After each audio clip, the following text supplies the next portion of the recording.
accidente, él murió.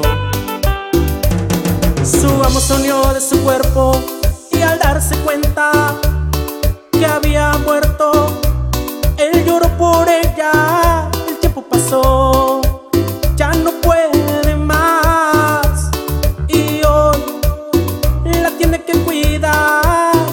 Por eso es el fantasma del amor, el fantasma que llegó a entregar su amor. Por eso es el fantasma del amor, el fantasma que llegó a entregar su corazón. Ya se acabó esta triste historia del fantasma del amor.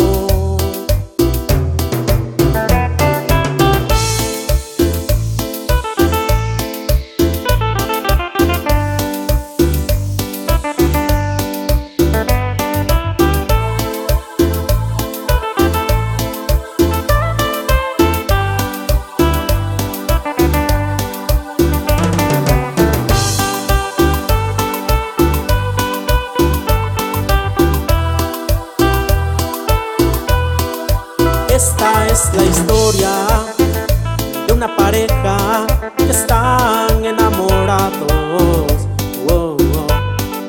Nunca imaginaron que ese momento sufriría un accidente. Él murió.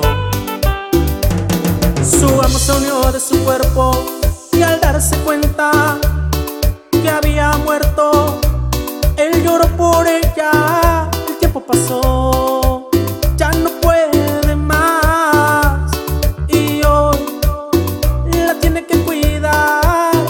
Por eso es el fantasma del amor, el fantasma que llegó a cuidar a su amor. Por eso es el fantasma del amor, el fantasma que llegó a entregar su corazón. Ya se acabó esta triste historia del fantasma del amor.